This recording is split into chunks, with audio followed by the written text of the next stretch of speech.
No justice in Oromia. No justice in Oromia. Who are we? Who are we? What do we want? Justice. What do we want? Justice. When? Now. When? Now. When? Now.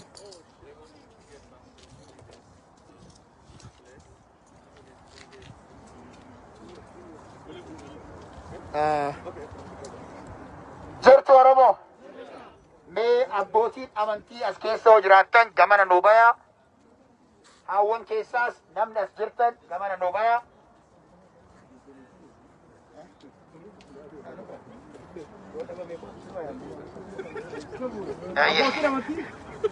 Abbootiin amantii sheekonni amantii kiristaanaa irraayis amantii waaqeffataa isaa irraayis yoo manguddoon biyyaas manguddoonis haawwan irraa yoo hayyoonni amantii as hin jirre haawwan irraa alright haawwan irraa ayyee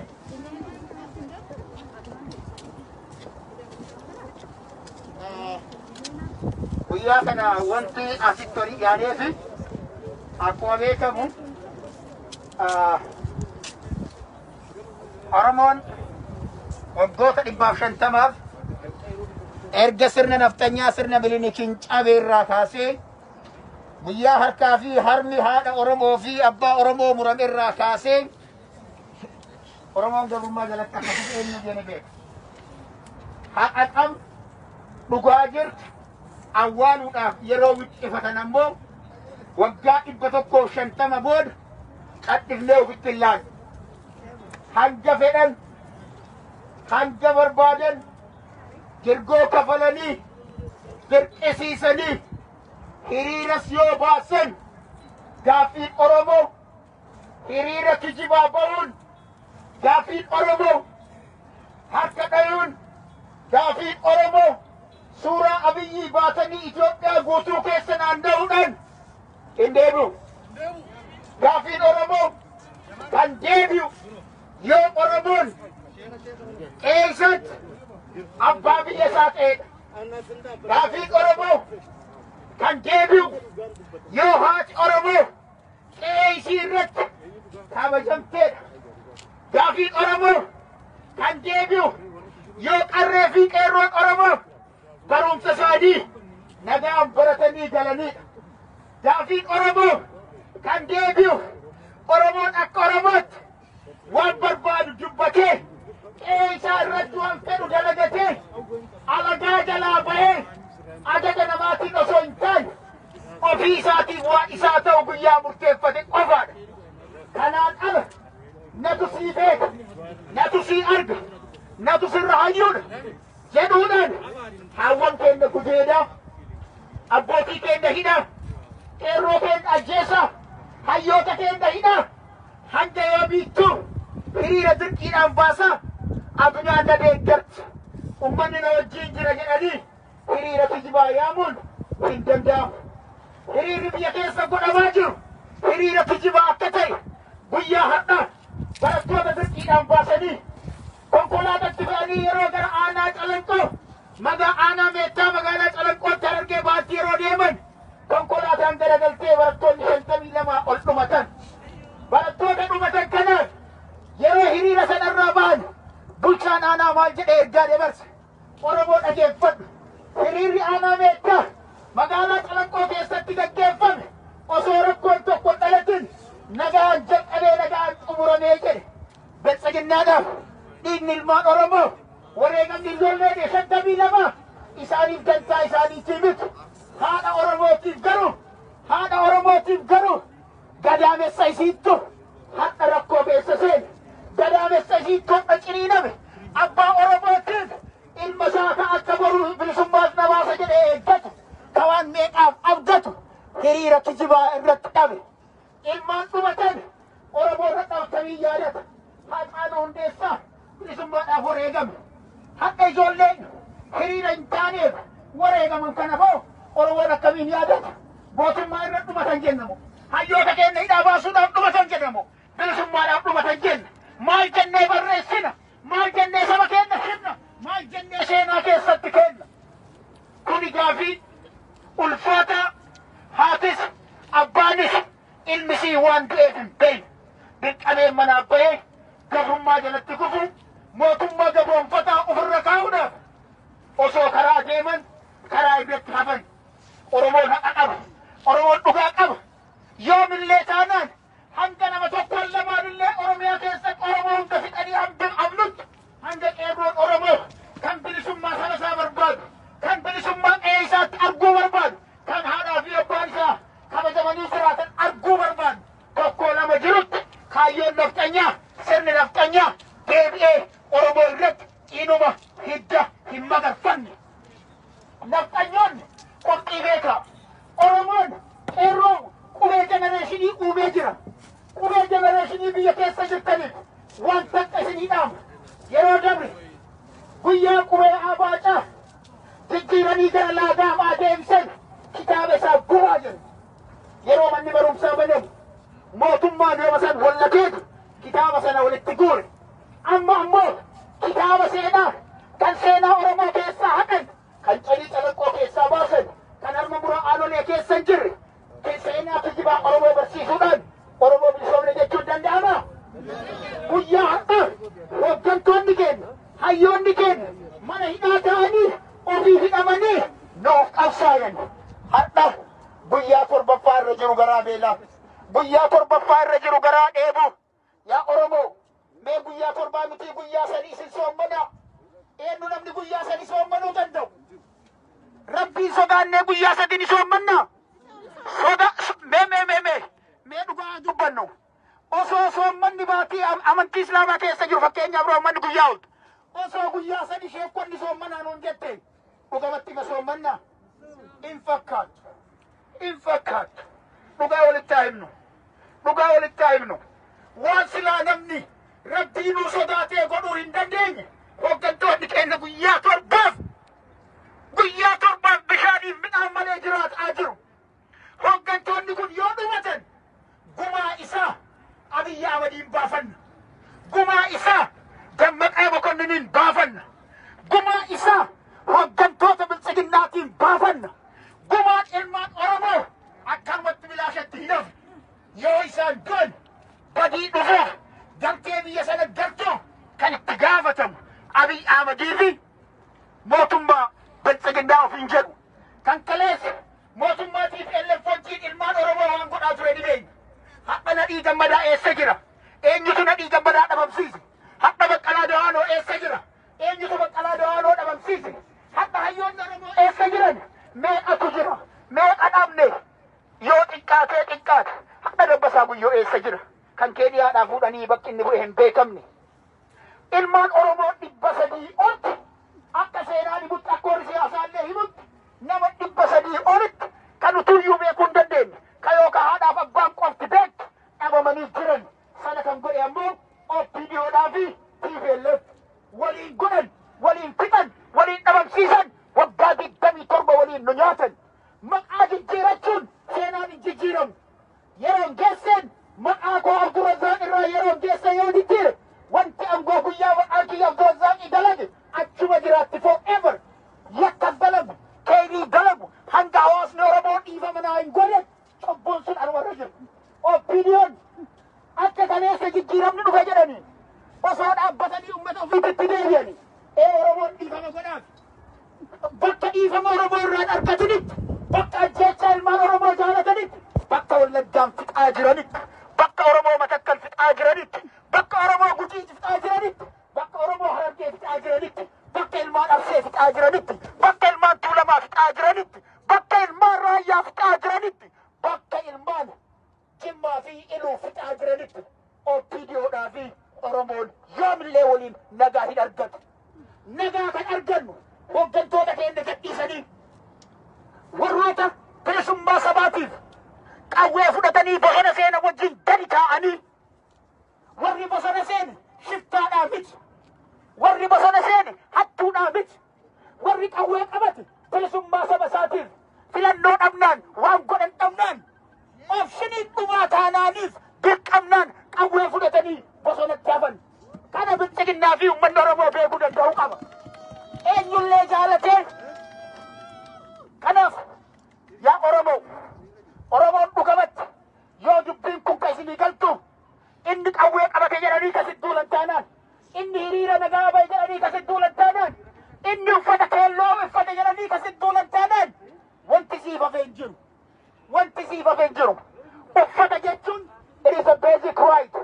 Nyaata bakka jireenyaatii fi uffata eenyuyyuu namarraa fuudhuu hin danda'u. Mirga kana dabartu. Opiniyoon isii dadhabin xixinnaa daangaa kana qaxxaamurteetti. Daangaa kana immoo ofitti dhiisuu Oromoon hin qabu. Abadan Oromoon miliyoona 50 hin lakkaa'annu. Qeerroon Oromoo miliyoona 6-7 kai. Na wajjin jira. Qeerroo kai.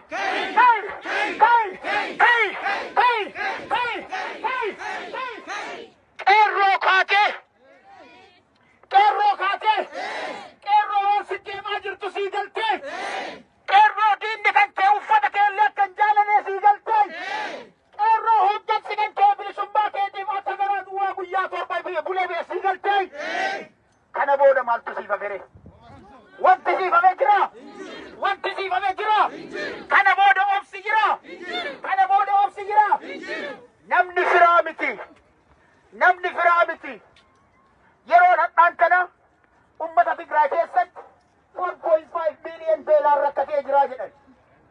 Mootummaan Itoophiyaa lammiilee Itoophiyaati jedha isaan gargaaruudhaaf qophiin qabu.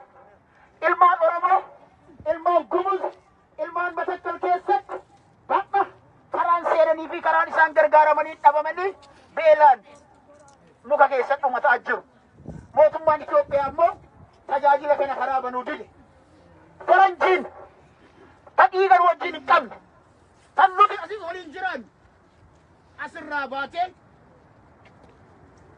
biyya kanarraa baatee biyya sanitti saba Tigree wanti gargaartuuf dhiiga wayii qabdi. Oromoo wanti gargaartuuf DNA kennatu jaraan tokko.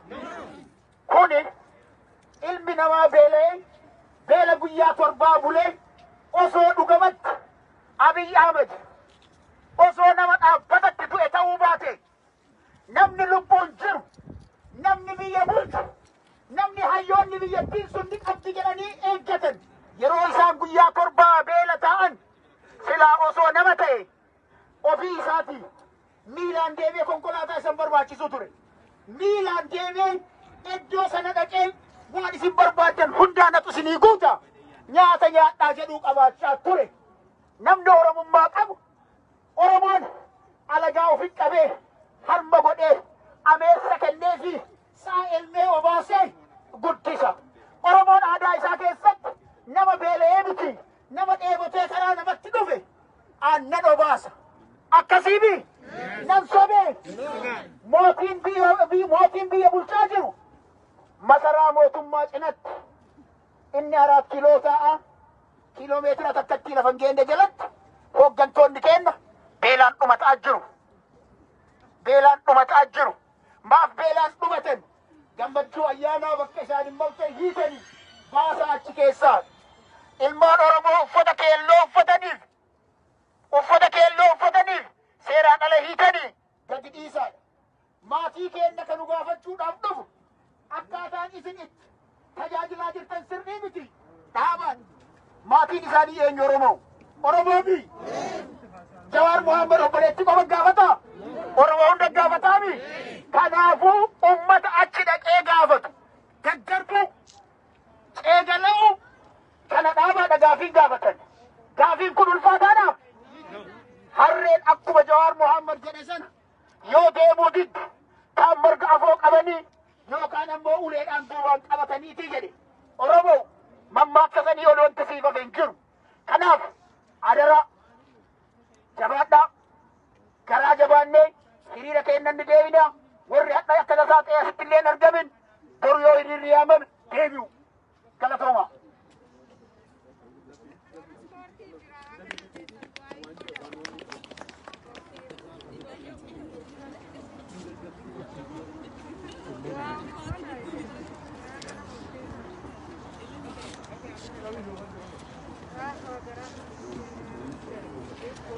Gracias.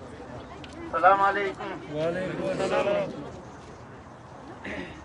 دجاني قام الليلة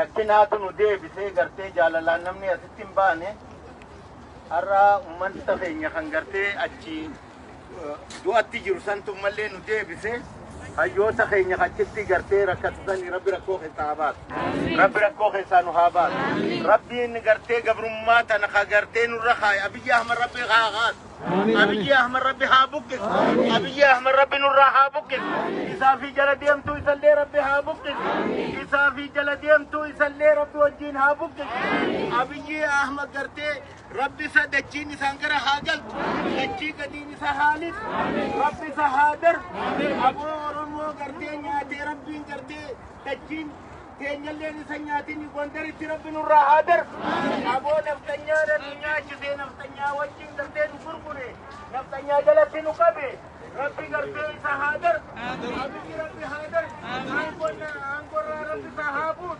أورمو تولباسي أورمو سنياتي ربي سهابوت كيرو تيني تارنا قرتي إسان كتبي لنجولي فأني ديماني خرجي متصرف بهارا رموك ربي رحمتها ولوك ورّا قرتي إساني جبنا ربي قرتي سبري آخنوك ورّا قرتي قد خيرتا مليشا نمجنكو أمة أورمو لا جنكو ربي هارابو لولا بدودي دا مصيبة ربي تهابوتو أبو قرتي هنجي خينجا ورّا نوفلمو وجين ورّا دابتو ربي نهاغنو تقامت دي ربي ورّا دابتو نهاغنو ورّي دوغانا دابتو حقا جوهر محمد هدارة جرا حقا مرونا مجارة جرا مرون جارة مجان سيدي أمني خينجا خاوة الرجل باتني دبسن أبو ربي صدادا كيرو قرتي بلنا تلومتون جروا بورا ديما جان أي بيرامي وابو جان أي بيرامي ورّي قرتي وابو أي بيرامي أبداً أكيد تجرات وجين الجيران رب اللي يجريت خلصنا رب صداقة وبوجه كان علينا وبون أمة ورموت جاكين أمة ورموت إسالينا أبونا ندوغاس عليني تكتات نمي دوغاس عليني تكتات وبوجه كان سالوتك وين سالي سنشيو ركوبا يسميتي ربي ركوبا يسميتي صاحبا أنا ما وجينو ركوبا ربي نوكي صاحبا أبو ركوبا ربي نوكي صاحبا لكن جرينا ركوبا ربي نوكي صاحبا أجمل ثم أورمودا في جسنيف قرتين قاعدين نبي أورمودا أجمل ثم أورمود قرتين إيبنا ثم خيسا نجيب سنيفو ورّا قرتيب رقاديب ربي سهاديب وسنجنة أديبي رقام الدين أبدو مرو تيدها هريرتو سلاق الدين وسنيرير ستجرتي هريرا ربي قرتي الرهانس كيرو ربي الرهانس مرو ربي الرهانس ورانا خينجا قرتي ربي الرهانس وراني خينجا ورانا أوروموت شاني قرتي مكاتب باسني شفتا دامت شفتا نبي أحمد شفتانا بيجي أحمد جلديم تويسات قرتي جلديم تويسات في البيت بينا قرتي هندا شيرو قبرة هنگا جلتي إسان تو قرتي شفتانا ملي مرون شفتا متي ورّي مجاجرو شفتا متي نوف قرتي قوي قبتني أچي دابتني مجا قرتي دقابرا فتني خان ربي سنها بيسسو دوغرت ربي نهادي بسو ربي سنهاجر أچسو قباني ولنتي بنو نفل منا أمتا خينيا مديني دابنا واني بجاجاني أمتا صبدو بيبنا چخيسا ياتو قرتي وبديون واني نمان صبدو والريالاتو ددبي قلي سنين جاچت جرت سنيفو قبايا دتيتي قرتي فالمدى داني سنين جا جرادا ربي سنهاجر أچسو بلسما دات ربي قرتي نها بلسمتي نها باسو سنين جا السلام عليكم ورحمة الله وبركاته أبو بوتا كاركار أحمد دير يا دي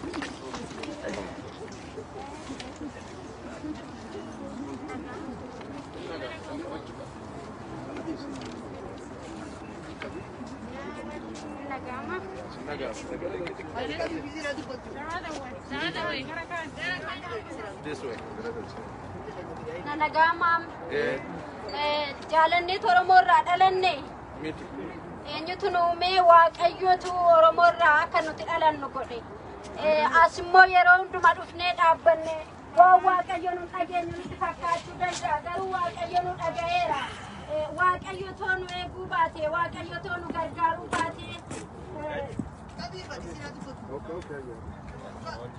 Waaqayyo nu gargaaree jennaan haa dhageenye.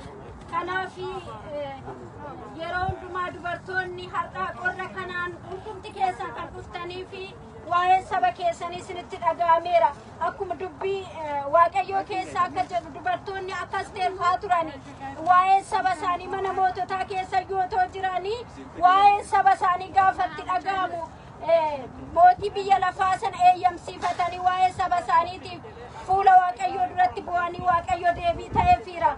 Akkasuma immoo fakkeenya kan nu taatu Aggaar bakka humtuun jirre keessatti gaafa ishiin boochu waaqayyo dhagaa keessaa bishaan ishiidhaa baasee dhala ishiif ishii oolcheera. Kanaaf nuti garaan keenya keessuma akka dubartootaatti baay'ee nu madaa'ee baay'ee nutti dhaga'amee imimmaan qabna. Akkuma Aggaar sana waaqayyo lafa humtuun jirre keessaa dhagaa keessaa waa baasuu isa danda'u waaqayyoon isa kadhanna. Kanaaf obboloota keenyas qabannee fuula waaqayyo akka waaqayyootti jiraatan malee namni otoo midhaan hin nyaatiin guyyaa torba buluu waan hin yaadamne inni aaduu jedhe. Garuu waaqayyo lubbuu isaanii achi keessatti qabee guyyaa har'aa eeganiiru. Ammas lubbuu sana inni amma har'aatti qabe wanti sun akka isaan eeguuf waaqayyoon isaaniif isin kadhanna. Araara isaa akka nuuf godhu. Yaa waaqayyo uumaa keenya ati waaqayyo isa waan hundumaa dandeessu.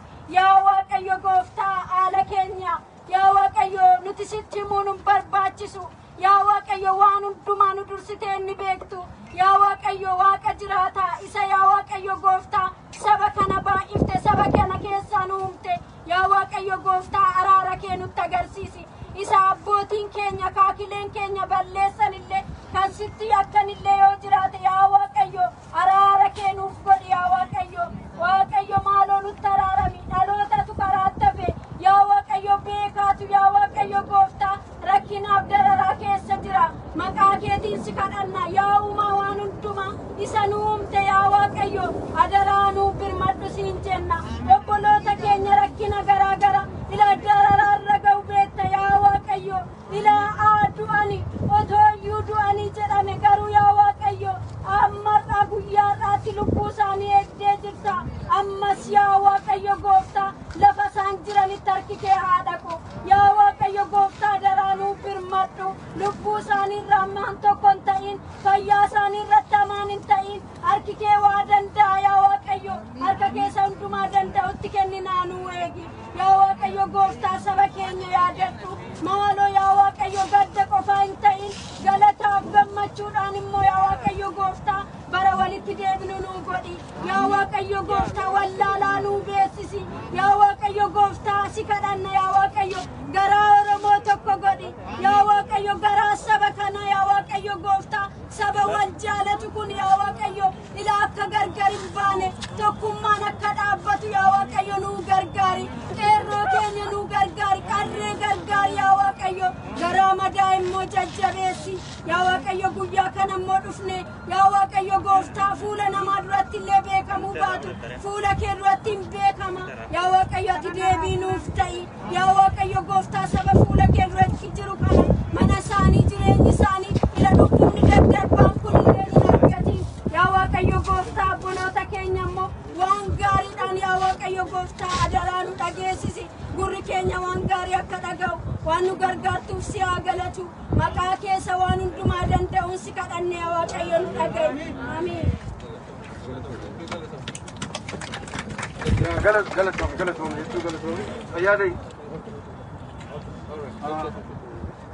Oromo jirtu? Oromo jirtu? Jirra jiraani jirra? Haxaanu wanni yaadannu jirra. Akkasiimi Oromo jirtu? Amina cabsuun barbaachisaa miti. Hogganamu tokko hafuutti qabsoon Oromootti bifti. Ammaas waan takkaan ilmaan Oromootti dhaama. Waan biyya keessaa fi as keessaa biyya alaatii fi biyya keessaa deemaa jiru. Yeroo ammaatti Oromo ogguuli fi hiriira baanu. Arraan tana wanni nuti keelloo godhanneef maali? Jawar Mohammed akkasumatti bakka kaan ilmaan Oromootiif dhaama.